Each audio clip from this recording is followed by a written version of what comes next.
Let's talk to Eylon Levy now, former Israeli government spokesperson. Just over half an hour ago, he was in a bomb shelter in Israel because the Iranians had launched some missiles. Eylon, very good morning to you. Tell us about it. Hello, good morning, Mike. Tell us about it. You feared at one point you wouldn't be able to get out. So we were speaking to Richard Kemp a bit earlier in the show, and he said the number of missiles sent from Iran had diminished quite considerably. Was this something new then? Well, there you are, Mike. The Iranian regime is trying to disrupt our interview. Shocking.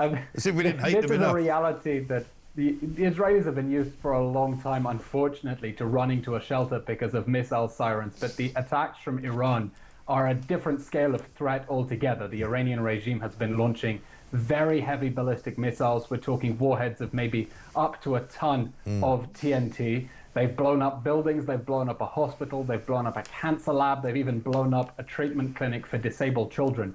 So Israelis know that when there is a siren, you have to get down into a bomb shelter. Yeah. If you're lucky and you live in a building built since 1992, every new apartment in Israel has its own bomb shelter. If you're in an older building like mine, you have a bomb shelter in the basement. Right. And some people just have to go to a public bomb shelter, just drop everything and run across the street to a public bomb shelter. But it looks like the Iranians now are changing their tactics. Israel has been systematically destroying Iran's ability to shoot back. It's been attacking the ballistic missiles in Iran, not just intercepting them over Tel Aviv, shooting them down, blowing the missiles up in Iran, blowing up the ballistic missile launchers.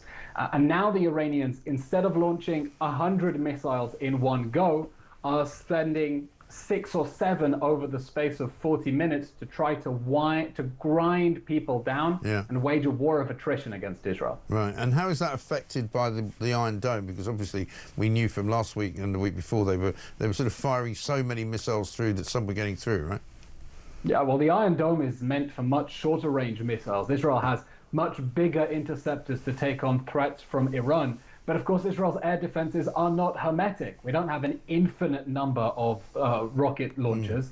And of course, it's much more expensive to shoot down a rocket than it is to fire one. And that's why Israel said one of the reasons for launching this operation against Iran, if Iran has 2,000 ballistic missiles now, you can't let it get 20,000 ballistic missiles, which is what they were planning, because there is no way that any country could possibly shoot down that many ballistic missiles.